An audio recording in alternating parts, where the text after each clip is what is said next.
Mr. Kamo, you don't do many podcasts, do you? But you made time for me. Yeah, this is like my second podcast ever. I get invited to a lot. Wow. I don't usually do them. Wow. Well, I feel honored, man. I feel honored. I know you're building a monster, which we're going to catch up on.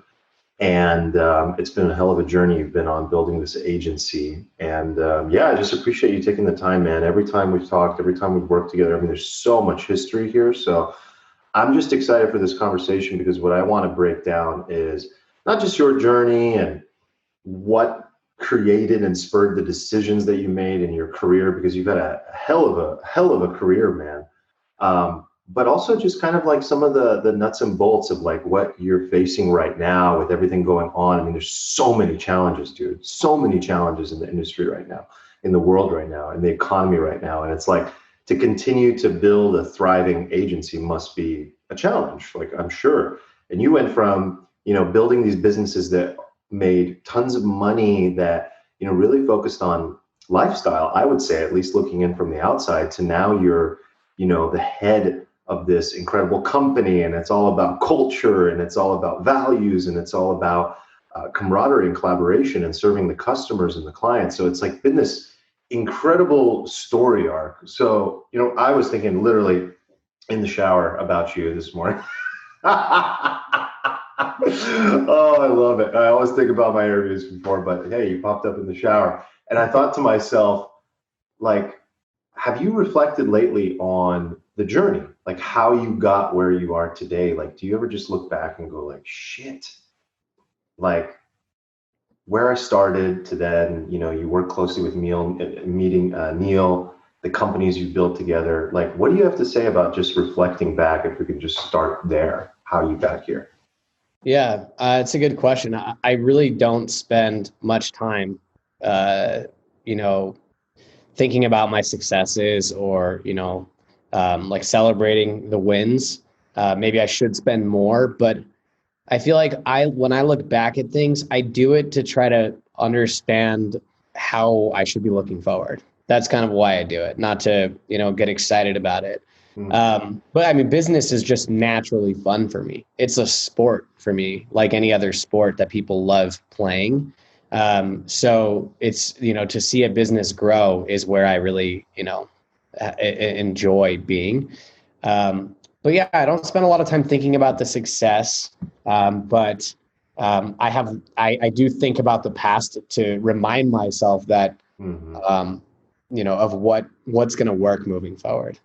Yeah, I never ask people like, oh, dude, tell me your origin story, but yours is so interesting, man. Can you just share a little bit about, because like we've talked about it a little bit, and I remember one time you presented at you did a speech at a conference we were both at, and you crushed it, and you told the story of like working with your dad. So like, I just think that's really important context for me even to remember and for you to remember. So how did this start versus like, what was that transition that said, all right, I'm going to do things differently? Yeah. So it started with being in the car business, and I started like literally from the bottom because my dad is he's an entrepreneur. He started from the bottom as a car salesman actually. And so there was no silver spoon, like, he made me work hard. And I think I did it for about 6 or 7 years. No, maybe about 5 or 6 years before I met Neil. And Neil was actually the inspiration that made me want to do something else. So by the time I met Neil, I was 23.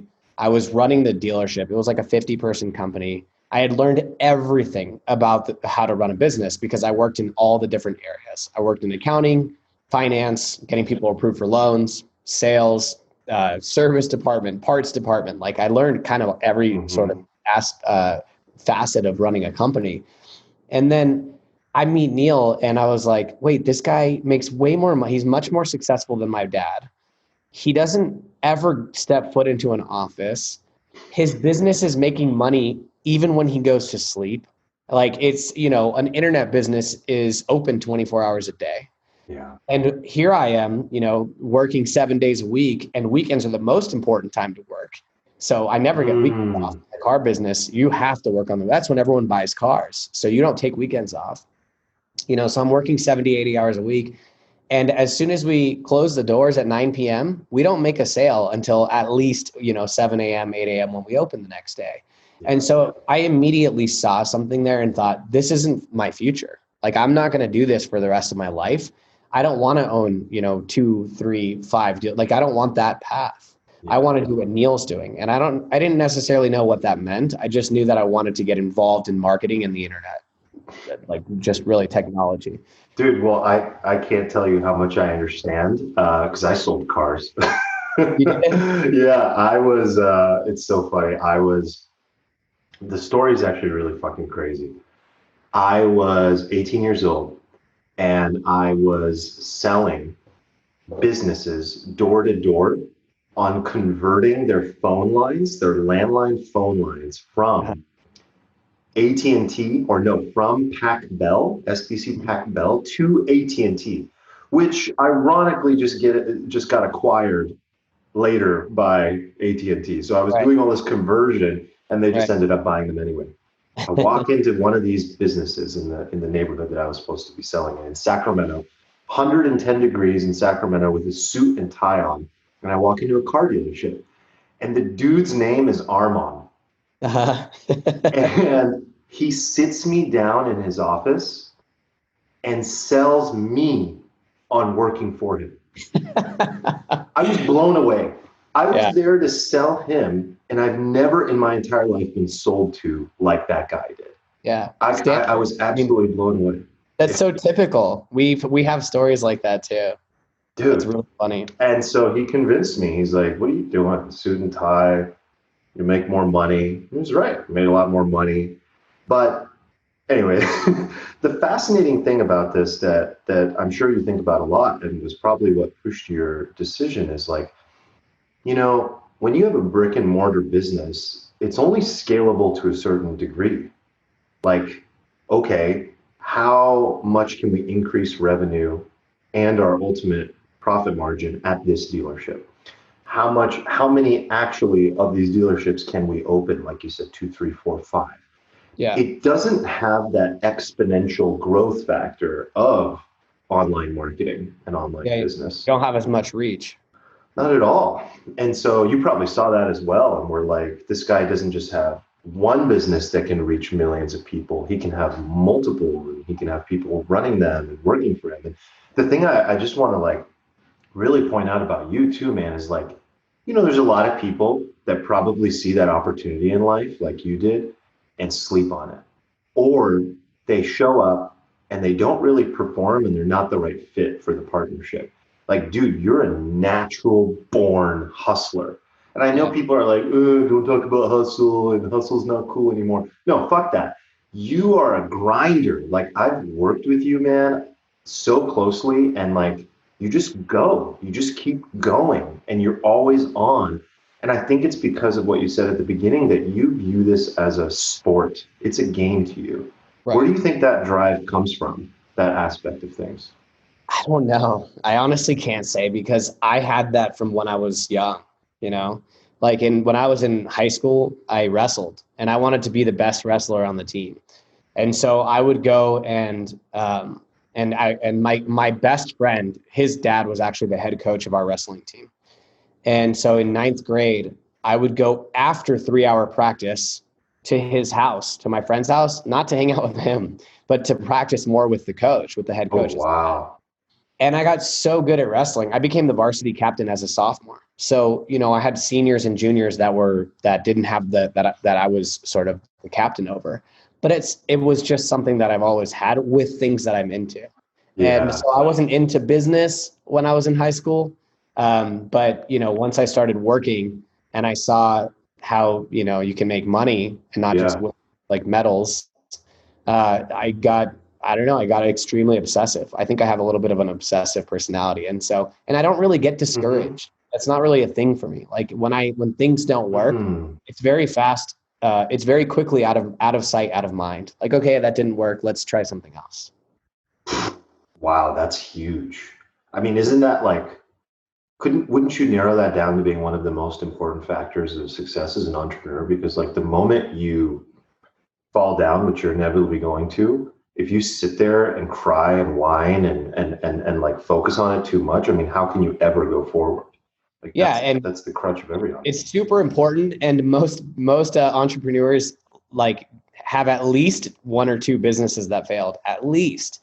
I mean, my first business that I tried to start failed. The second one failed. I don't know. I even today, like I'll try things that don't work. Yeah, like within the business all the Within, time. or I'll invest in people who are, have a good Mm-hmm. idea or their own business, and I'll lose money, and it's okay. But yeah, I think, that's the only way to get good is by having lots of failures, not just like one single, failure or, and it never works out where you're just like in instant success, I mean, I some know, people, man. It's funny because it sounds so trite. It's like such a platitude of like, when you fail forward, just like keep going. But there can't be anything more true or more important.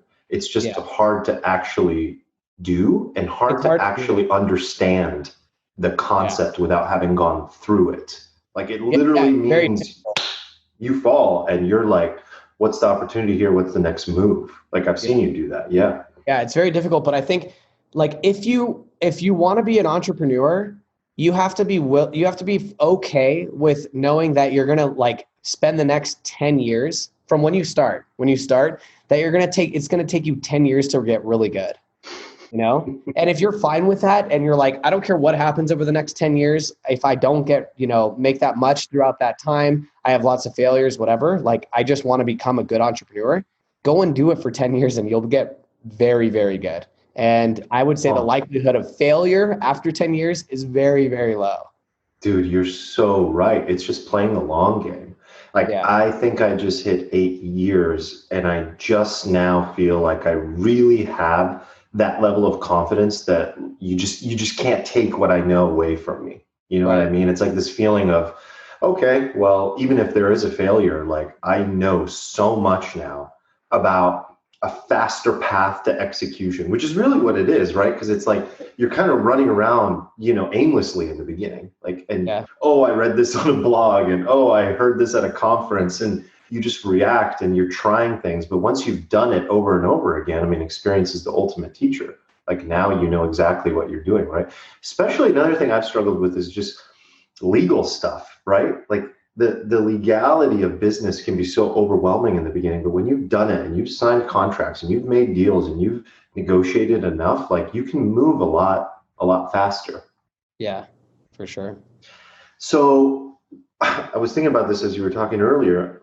I know that part of what you view as the game is just business success in general, and just it's almost like you do it for the sake of doing it. There is no sort of, oh my God, there's this ultimate outcome. Although I'm curious if there is like oh, I'd really love to achieve that level. But I'm wondering for you, like, what's really the value of money?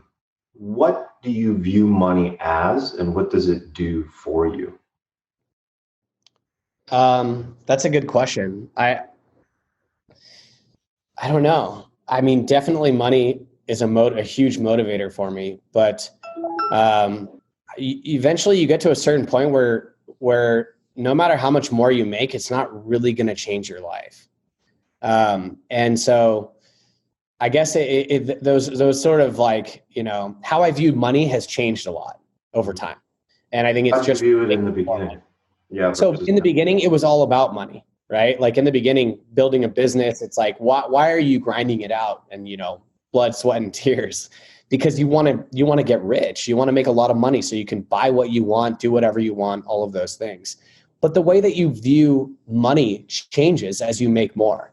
And it's interesting that you bring it up because yesterday I was on a walk with my girlfriend and I Mhm. told her, I was like, Neil said something to me a while back that I didn't understand when I wasn't making a lot of money. And basically what it was is I when I was in San Diego, living in San Diego, this is like 6-7 years ago, I paid a massage therapist who was like, I used to like lift weights a lot. And so I would have to get these like really deep tissue massages. Yeah. And I paid for like 10 sessions up front. And it was like a deal for 10 sessions. So it was like $500 for 10 sessions or something. And she did the first two and then she disappeared. And I didn't hear from her for months and I couldn't get a hold of her. And then she finally responded and was like, hey, I've had financial trouble. Like, I'm really sorry. Like, I know I took your money, but like, I'm going to try to like fulfill on those massages and blah, blah, but like still wasn't committing to finishing the job. And I was frustrated. Like, I felt like I got ripped off, you know? Yeah. And then I went to Neil and I told him the story, and Neil was like, well, dude, she probably really needed the money. That was Neil's point of view. And he was so right. He was so right. I mean, it's obviously, I feel anybody in that situation. You personally feel robbed. Yeah. Yeah. But Neil was like, well, she needs the money and you don't. So you should look at it like that. You know, yeah, she screwed you over or whatever, but you helped her. And I was like, you know what, you're right. And I think it's just something that as you start to make more money, you start to, you see things in a different way, you know? And so money becomes a way to make other people's lives better, even if it's at the cost of, you know, you getting hurt by it. Wow. So I think that's been a transition for me, is that now money to me is a way to take care of other people and to help other people, you know, have a better life, because I don't spend money. Like, I wear sweatpants every single day. Like, I don't ever spend money on myself. And so that's what it's allowed me to do. It's allowed me to provide for and give a good life to everybody that's important to me. It's interesting. It's almost like we have to go through that phase of building the safety net ourselves, feeling secure, buying the things we want to buy, like a certain car, certain clothes or whatever. And then when we get past that, we start to kind of think beyond ourselves. It's interesting, but we almost always end up there. I went through that phase, just like, I'm sure you've gone through that too.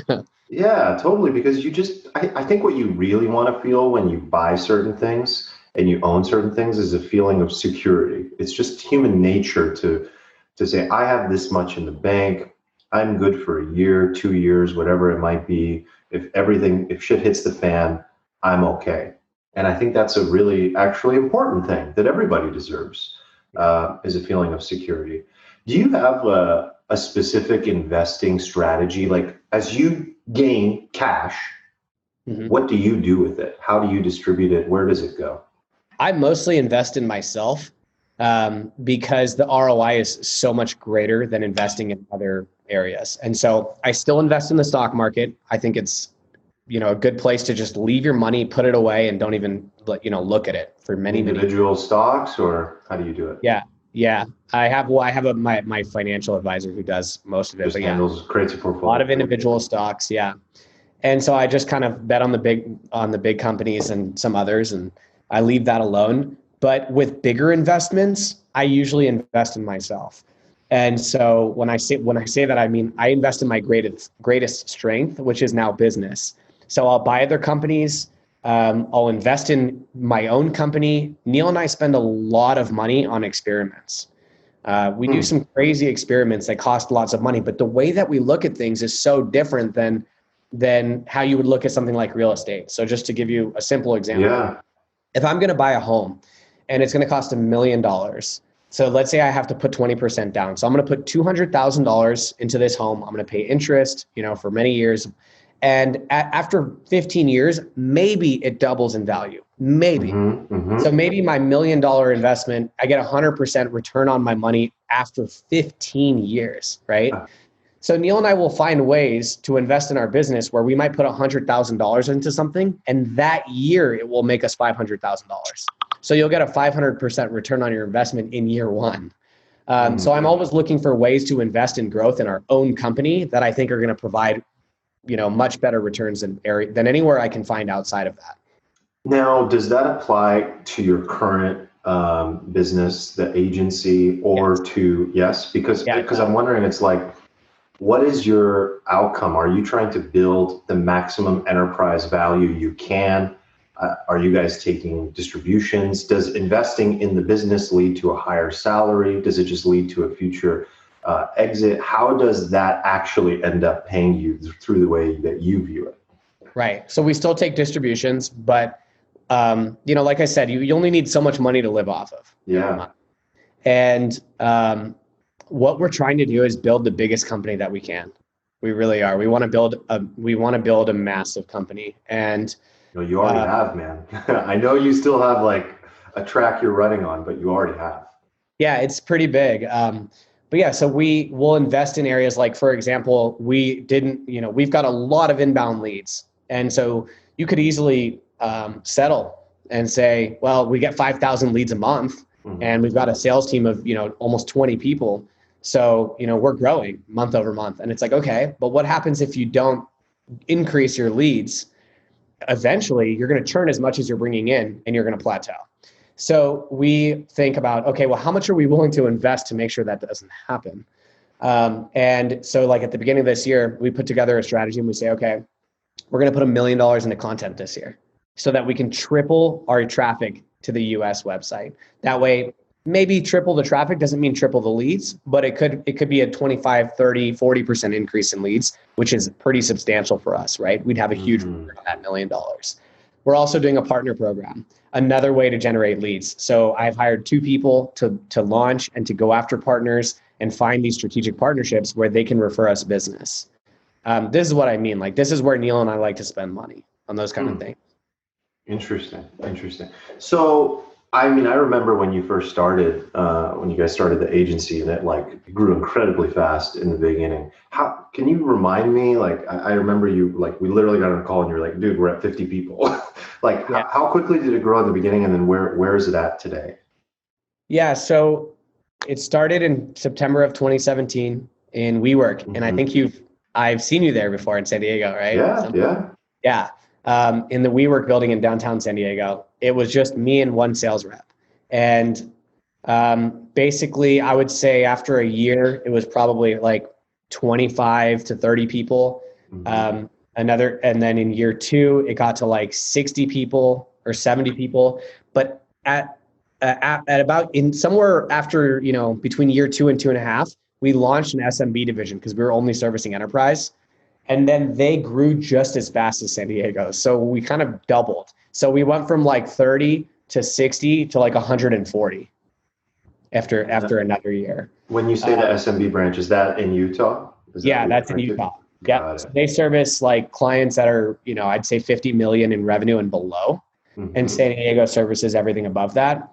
And then also in that time, our website gets traffic in a lot of countries outside of the US. And some of those countries, we actually get more traffic than we do in the US, like India and Brazil.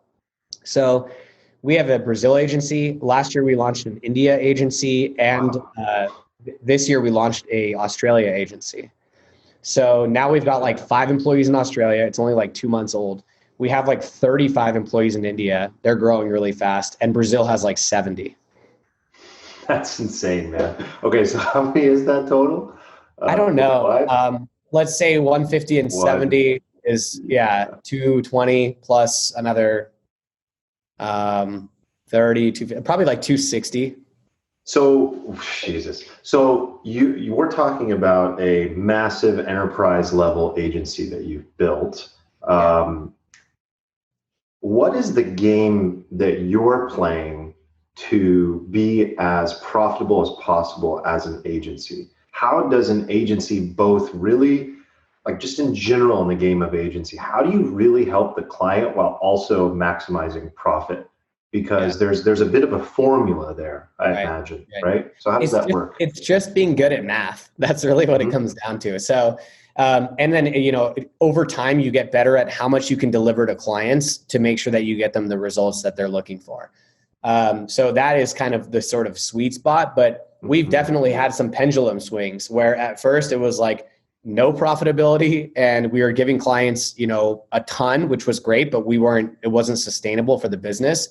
And then we swung the other way and became super profitable and weren't doing enough for clients. And we would actually lose on pitches because clients would be like, for the same price, another agency's offering me like twice as much as you guys.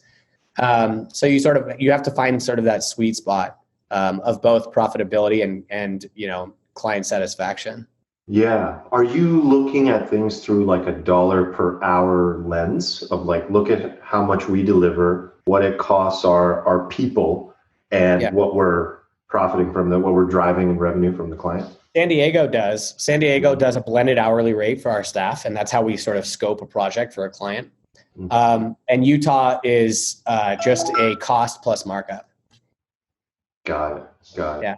Yeah, because like if you're starting an agency today on a small level, would you still apply the same sort of thinking, or does it change? Because it's like so many freelancers and consultants never go beyond themselves.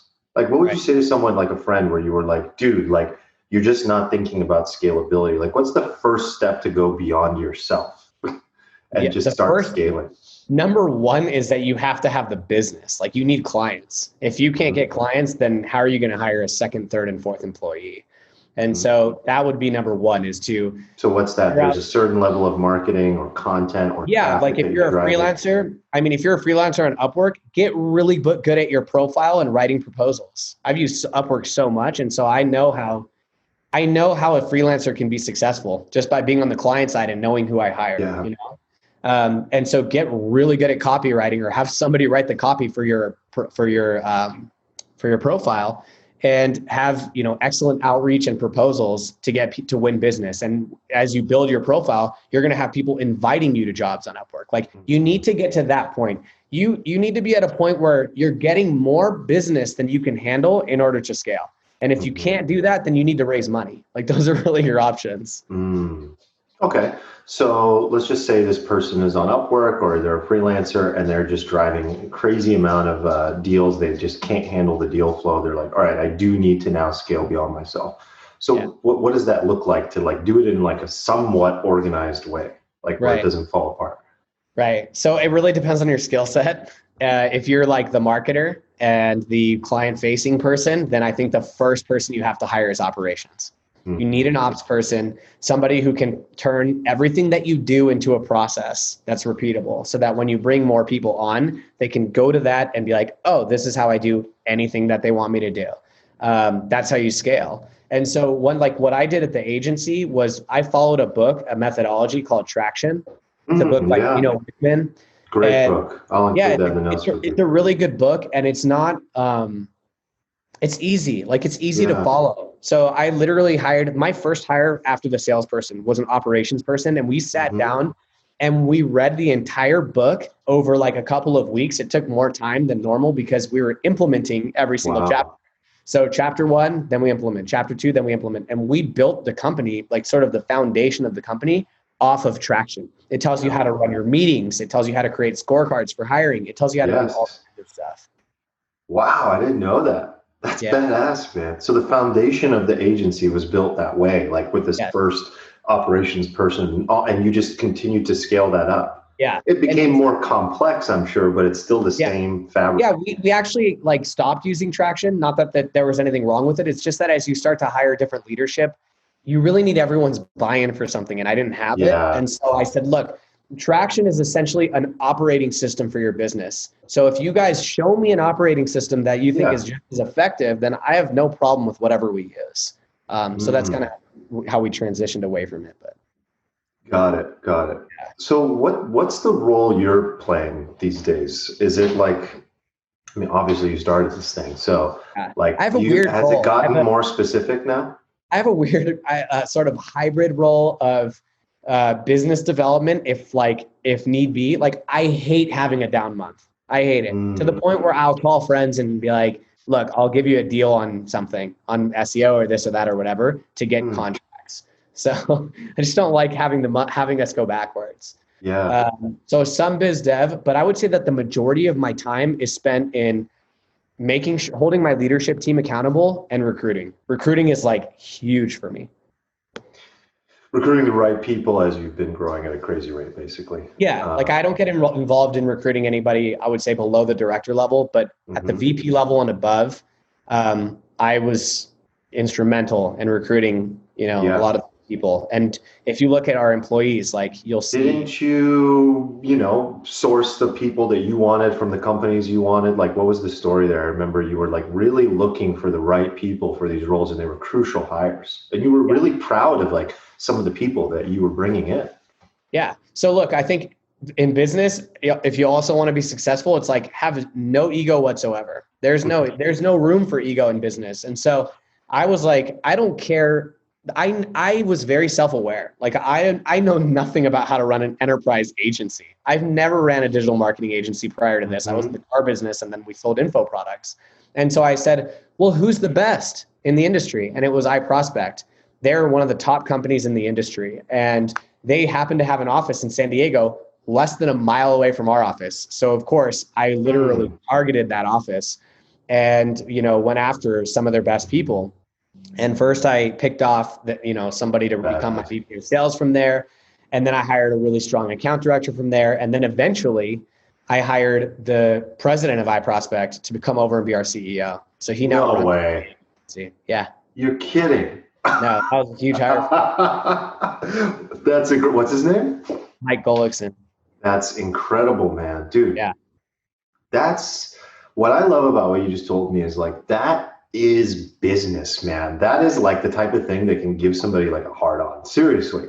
Like, I mean, because you do it for this, like this, there's a sport aspect of it. And that has such a healthy level of competition to it that so many people also, this is such a controversial thing. It's like, no, business should be collaborative. We should move away from like this, capitalistic type of thinking, but you're driving insane innovation through that level of competition. The product and end result for customers and clients gets better and better and better. And you get to play this game where you're creating this amazing enterprise and attracting the best people in the world to it.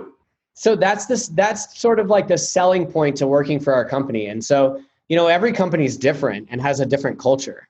And some cultures are like, lots of time off and, vacations, and we want you to have work-life balance and bouncy balls and ice cream. We still do that. Like, we have unlimited PTO, and I honestly don't care how much time somebody takes off. I care more about how well they perform when they're working, But what we've created is sort of the dream team. And I think that creates a culture where people where you're basically saying, do you want to be on the Bulls with Michael Jordan? Like, do you want to be a part of that team? If you do, it's going to be super competitive. You're going to have to perform, at your best at all the time. Like, you're going to be on a high performing team. And if you're not a high performer, you will quickly be exposed. And so what happens is it attracts a lot of high performers. And so that's kind of, and what I think is that people who are sort of, overachievers and high performers, they love that. That's why we have a good culture, because they're in an environment where they feel like it's comfortable for them. They're like, I love this. Like, people performance-based reward system. People challenge me at work. They like that, So that's kind of the culture that we've created. It's a healthy competition. Someone once said to me, or did I read this? There's a distinction. So many companies focus on being a family. Right. No, it's a team. It's not a family. In a team, your asset's on the bench if you don't perform, but we love you. Like, we want you to be on the team. We want you to get on the court. We want you to be in the starting five, but you're sitting on the bench if you're not. And so there's this healthy competition of and then you're on the court, you're collaborating, you're helping each other, you're performing, and you're setting a high bar. But family is like, okay, let's sit around and talk, and let's deal with our problems, and let's have a culture meeting, and it gets drawn out. Because there's so much time for that stuff. Family is like, you've got somebody, if you're running a family business, somebody could be destroying the business or, doing a terrible job in one department of the business, like customer service or whatever. And, the conversation about that is, well, they're family, so we can't do anything about it. And that's just not how it works here. So performance, there's no measurement system. It goes out the window. Yeah. Okay. Or consequences for underperformance. Oh, yeah, true, big time. And I think one of the things I learned, man, like building my e-commerce education company, Project Evo, in the very first year, the biggest challenge I had was, first, I brought in the people that were passionate about helping and believed in the mission. And I felt that they were great performers. But the challenge I had was not being cutthroat enough once somebody wasn't performing, and being and putting like loyalty and caring and emotions before logic and rationality, and realizing that if you don't view your company and your employees and your team as a true team instead of a family, your business dies. Right. Like, you're killing your business, which then means you can't help anybody. So that thing about the emotional aspect of like letting somebody go who's not the right fit, they have a different home and a different place and a different thing that they could do where they can be of benefit. But if they're not benefiting you or the company, you're killing your company. And that can be tough. Not just your company, but you're also not helping that employee grow. You know, like what if you suck at something and your coach is like, you're great, you know, you're so good, I don't have any feedback for you. I would be so pissed at my coach because I'm never going to get good. And so as a boss at any company, you have to have what is called radical candor, which is, it's a book that I have all not all, but we really promote it heavily at our company because it talks to you about how to have transparent communication without being a dick. You know, like you don't want to like, you have it? It's right there. You see it? Nice. On the, like you don't want to. The orange one. You got to have finesse. You don't want to piss people off. But at the same time, people will appreciate feedback when it's going to help them grow in their role or be better at their job. And so that's it's very, very important, not just to make sure that your company survives, but also, you know, that helps. And just to point it out, that's written by a female, Kim Scott. Yeah. So, you know, radical candor is something that unfortunately is missing in many conversations and in many companies. But I think that's probably another massive reason of your success. Because again, I remember you talking about that lesson, that learning in the early stages. How do you view leadership? Is leadership a challenging art and skill that you've had to develop? Because again, like you said, like I wasn't doing any of this stuff before. So you've clearly invested in yourself and in your leadership. But have you found that easy or is that challenging? I'd say it's somewhere in between. It's now, I now have the hang of it, but I think that the biggest learning curve for me was that even with leadership, you still have to keep it, you know, super professional in the way that you communicate feedback to leadership. And I think I early on made assumptions that, well, they're in leadership, like they can handle my super direct feedback. And, you know, I still keep it direct, and transparent, but it's important that even with leadership that you're, you know, that you keep it professional, you keep it, you know, keep it mature. Right. Totally. Yeah. I think leadership is one of the most challenging skills and art forms a person can learn because you're talking about human psychology, emotions, what really drives a person, how to motivate them. It's hard, man. I think it takes a lot of time and it takes a lot of stumbling in the beginning, and it takes a lot of seeing what doesn't work. Like I said, in my case, like realizing that not being direct is really hurting that person and hurting me, and it's not honest. It's not real, actually. Like being real and forthright and open and transparent is the most important thing, and it can be done in a really loving way if you want to, you know? It really can. I mean, the more you practice giving feedback, the better you'll get at it. And you'll also build like a lot of intuition or emotional intelligence. And it becomes much easier when you're doing it like regularly, you know? It's a muscle. So it should be a part of your weekly conversation, you know, and you can make that, you can even structure your conversations with your leadership in that way where it's like, okay, what are you doing well? What do you need to work on? And, you know, what's the plan moving forward? Then it's not so much like hey, we need to talk. We need to have an HR conversation. Yeah. Like where you're scaring them. Like if that's like a weekly thing, then the muscles in the brain get used to that. Like, oh yeah, this is what we do. We talk about. You know. Very, very good distinction, man. Yeah, I totally agree.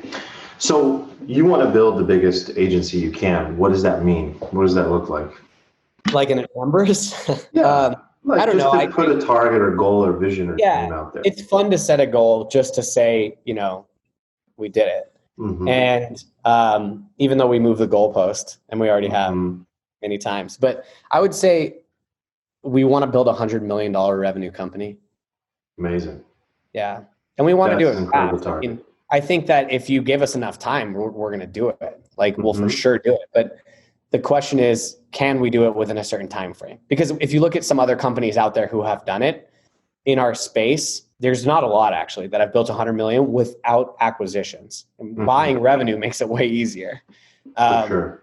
But you know, companies who do it, they usually take 10 years or longer to do something like that. And so we want to do it in less than 10, ideally less than 7. Would you be open to, like, is acquiring another agency a part of the strategy, or no, you don't really want to go that route? It sounds like. We wouldn't do it to buy revenue to have that Okay. type of growth. It would have to be a strategic acquisition where maybe they figured out, lead generation in a niche that we specialize. So let's say an agency's got really good outbound sales for e-commerce, and we think, okay, we can acquire them and we can plug that into our sales team and really grow because we haven't been able to crack that nut. Or something, it'd have to be something strategic, but it would not be just because, we're trying to, do some type of roll up where we, buy 10 agencies and quickly get to 100 million. Got it. Right. Okay. That totally makes sense. Well, that's huge, man. I mean, you guys should be super proud of the success you've already created. I mean, it's really, really incredible. And that's not the only thing you're doing, because I know you always have your mind going in many different ideas and directions. So Ubersuggest is the other thing you're spending a lot of time on right now, right? Yeah. It's one of the hardest things as an entrepreneur with ADD, which me and Neil both have, is staying focused and realizing that if you spent that time on your business instead of trying to go and do two more, you will make more money every single time. So it's tough. It really is tough. But Neil is in a position where he actually has more time than I do because I run the agency, like day to day. Right. So Neil's not involved in the agency outside of generating traffic, which is, his contribution is massive. But he doesn't, he's not involved in the day to day. So he's got more spare time. And so the last 3 years, Neil's been having fun building an SEO tool. And I think it started as sort of a pet project, and then it turned into something really big. And so now he's got this tool. It gets like 10,000 plus signups a month. Like it's, Crazy. It gets over 500,000 people using it a month. And he came to me and said, dude, like, I didn't mean to, I built a company on accident. It was like a SaaS product experiment, right? Yeah. Yeah. And he's like, I think it's ready for, you to give it some love, because we have totally different skills, Neil and I. Neil's an incredible marketer. He knows how to generate lots of traffic. He's actually good at SaaS too, because he has a few other SaaS companies, in his portfolio that he's started. But he's like, he doesn't like to go and, build a team, hire people, like, create structure. Like, he doesn't like doing any of that stuff, which is where I come in. So he asked me like a month ago to start working with Ubersuggest. So I've actually been working on building a leadership team that can sort of run NPA, like the Utah division of the agency, without me. So I can transition over to taking over Ubersuggest. And so I'm kind of doing both at the same time right now. Really? So your goal is actually going to be to eventually move out of this role and go recreate what you did. Yeah. Like kind of, we're going to start and take this model of what we did for the agency and the leadership team and traction and operations and do that with Ubersuggest. Yes, for sure. There's also a lot of synergy between the two. So I'll just give you one example to talk about to kind of demonstrate how much synergy there is. Ubersuggest today is just an SEO tool, but we're going to be adding more features to it. One of the features that we're going to add, or products, whatever you want to call it, is a paid media management tool. So like a mini Kenshu sort of thing, where you can manage your Google ads, your Facebook ads, your Snapchat, like whatever, all your different ad platforms in one place. And what's going to happen is we're going to get a lot of people using it, especially if we do it for free, which is what Neil loves doing. He likes disrupt the market. So when you get, 10,000 people a month signing up for that, and you can see how much money they're spending in ads, well, that's a perfect opportunity for our agency to step in and say, hey, you're using our tool. We see that you guys are spending, $100,000 a month on paid media. We'd love to do a deep dive, do an audit, and talk about if we think we can help outperform what you're currently doing. Like, those are leads for the agency. Yeah. That's one of many ways that we really extremely qualified leads. Yes. Where their ads. Exactly. That's one of many, many ways that we know Ubersuggest can really help drive business to the agency. And then at the same time, you're building a SaaS product with revenue too. So it's good. Yeah, man, that totally makes sense. And obviously that's your skill. And I love the synergy between you guys because man, it's like this dynamic duo that once you find, like you can really build a lot of interesting shit. What has been the most helpful thing for learning how to have a great partnership for you? Like, what's the thing that you're like, that really, I'm so glad I learned that lesson or read that thing, or, you know, I don't know, like, what is it that creates such a healthy partnership? Well, I've had failed partnerships too. The one before Neil was a failed partnership. And so I think that made me more careful. Having a partnership that it didn't go sour, but it just didn't work, you know? And I would say the most important thing in having a good partner is that your skills complement each other. You know, like you obviously have to have a good relationship with each other. You got to get along, but your skills need to be complementary. If you both have the same skill set, it's much more difficult when you're starting a company because you can't focus on different areas of the business and do them well. That's very, very true. Yeah, that was probably the number one thing. Number two is, and I don't know that I could like recommend this to people, but it was easier for me and Neil because we started as friends. We were first friends for like 3 years before we started working together. And so we established a friendship, a lot of respect for each other.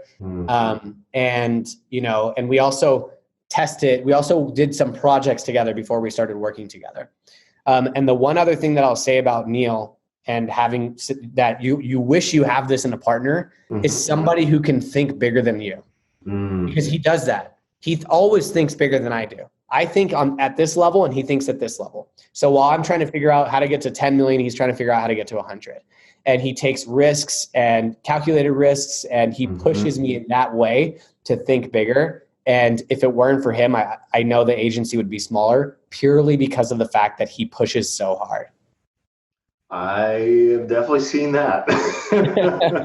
I have definitely seen that. And I think but again, like you said, it's very complementary. If you have one person who's pushing and wanting to go big, but you don't have a person who can actually build it and make sure that each brick is properly laid in a sustainable way, then you have this like tower that collapses. Yeah, for sure. And to be honest with you, I'm not an operations person. Neil and I are both visionaries, right? And we're both good at sales, and he's good at marketing. So we do have some skills that are the same.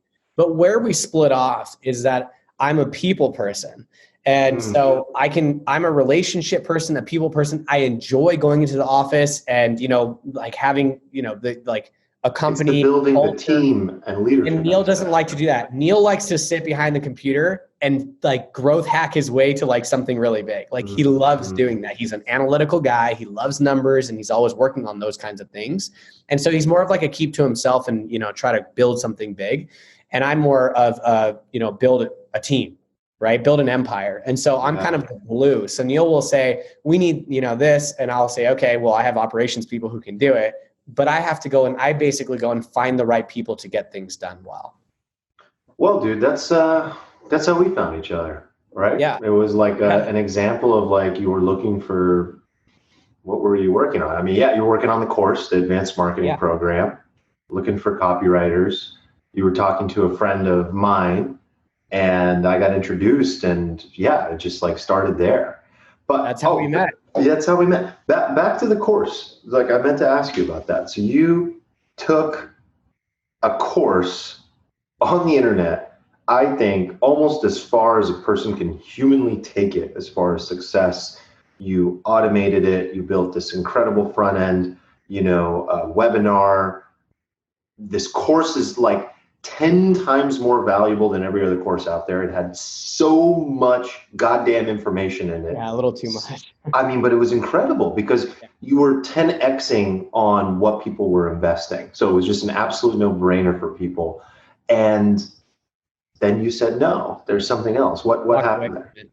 So we built the course. It was successful for a course, like, you know, one course bringing in, you know, $500,000 in monthly revenue. So that's $6 million business is good for just selling a course.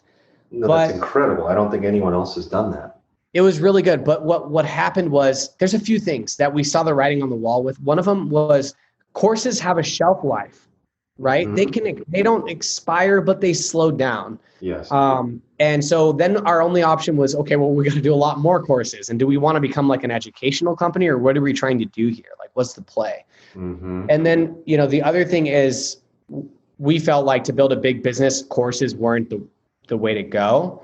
Mm-hmm. And Neil and I, while the money was great and the work was minimal, when we're looking at our sort of like scorecard, like how are we performing as business owners, we look at net worth. We don't look at how much money am I taking out of the business every month and putting into my bank account. You know, I care much less about that than how much net worth am I building? What is my company worth? So that was a lot of the reason for the pivot, is because we thought, you know, we're going to walk away from this. It's going to hurt, but we think we can build a huge agency if we actually commit ourselves to it. So we did it. Was the idea for an agency always there? Was it operating in a small form? Like what made it go, okay, that's the next thing? It was that we already had lots of inquiries from people asking for help with marketing. So many people knocking on our door, and we were just turning them away. So we knew that if we did an agency, it would work. We didn't know how big it would be, but we knew it would work. And we were just honest, like they were getting referred out. Yeah, we would refer them to other companies. Yeah. And so we even knew how many leads we were getting because of that. We had all the numbers, how much revenue the other companies we were driving for them. Like we knew all the numbers. And so we knew it could be a good sized business. I would say that what held us back for a little while was just laziness. Yeah, well, that's one way to put it. I think the other way to put it is like, it's just a huge fucking endeavor. It's so much responsibility to go from selling a course that sells itself after you build it to, all right, I'm going to go find an office space. I'm going to hire somebody. I'm going to do payroll and get benefits and all this other stuff. But we did it, we did it. And I'm actually really happy we did it. It's been, I learned way more from building a real, a big business than from, running the courses and just working with freelancers. And you probably could have never done what you're doing now if you hadn't done those things, right? It's just like you said, it takes 10 years building as an entrepreneur to like really get to that point where you feel confident. Yeah, exactly. I think these are huge, huge lessons, man. And I'm happy for you, dude. I really am. I think what you're doing is amazing. Final thing that I've just been kind of just wondering about, and I'm curious your perspective on it. Obviously, everybody's going through, I don't know what to call it, chaos, uncertain times. What have you done with that? How have you responded to it? What do you think about it? And how has it affected you and the company? Yeah. So it hurt in the beginning, but luckily we're diversified enough to where we had a good chunk of e-commerce clients. E-commerce was probably the least impacted because if most people are staying home and buying everything online. And so, we took a pretty big hit. We had to go through a round of layoffs that hurt. It sucked to have to do that, but we quickly pivoted. And I mean, like we started focusing heavily on e-commerce. We started writing more content around e-commerce and we started bringing on a lot of e-commerce clients. And luckily also the e-commerce clients, they grew in how much we were, working with them. Let's spend more. We could increase their ad spend and all that. So what is the service you're offering e-commerce clients? SEO and paid media. We do Facebook ads, Google ads, a lot of paid ads for clients, and then SEO. And then I really think that you have to look at situations, every situation as an opportunity. And my girlfriend's a perfect example because she was selling swimwear. She actually hand makes custom swimwear and sells it on her Shopify store. Wow. So she's she's a great designer and she's got amazing reviews and all that. And when the pandemic hit, I remember it was April 4th, her and I drove to this fabric store. It's called Joanne. It's like a really popular one. They're all around the country. And we bought some fabric and she made her own face mask. And she used really good material, good cotton, good elastic, everything. Cause she always cares about the quality. We took good pictures and we posted it on Etsy. And we posted it at 7 PM. And within 2 minutes, we got our first sale with no ads. And then by end of that night, we had already done $1,300 in sales. And then, it started to just take off. And so within 3 months of running this business that she just did all of a sudden, she spawned it overnight, she did over $500,000 in sales in less than 3 months. What? Yeah. What are you talking about? Yeah. I helped her hire people. We had contractors. We did an Indeed job post and I hired in the course of 3 months, I hired over 30 sewers that were all local and we paid them per piece. So we paid them a flat rate per mask that they'd make. They would come by our house, pick up the fabric. go home, make it, come drop it off and pick up the next batch of fabric. And our neighbors, they all thought we were drug dealers because we had people coming in and out of the house all the time. And it was amazing. Oh Yeah, she built a big business. She's actually now like at 900 something K. She's almost at $1 million already since April.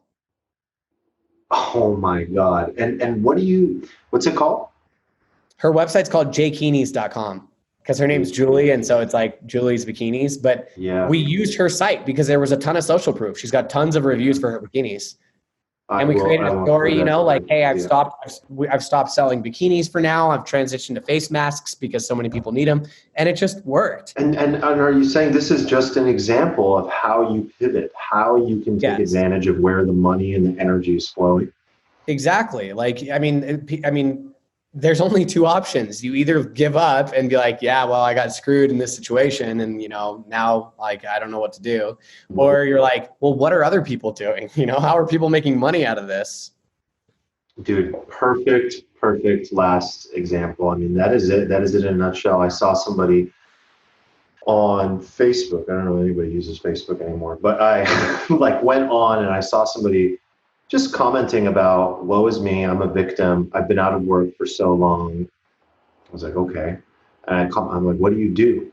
And she said she did something in the movie industry. And I said, oh, that's interesting. Sorry to hear that. You know, time to pivot. Like on to the next thing. And she, you know what her response was? No way.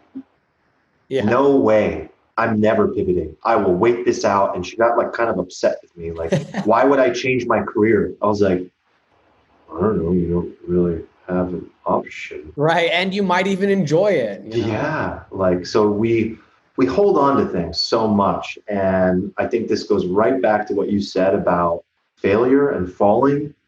You just don't look back. You don't sit there and analyze it. You just go forward. You go to the next thing. So that's a perfect example of it. Definitely helps to have a mentor who can tell you that, you know, like if you have somebody in business who's like, yeah, so what if it didn't work? Like, let's move on, you know, like it's nice to have somebody who can who can sort of reassure you that like it's actually, it doesn't even matter 1 ounce that you failed at something, like nothing. It doesn't matter. Well, I feel for people that say they don't have access to that. And I agree.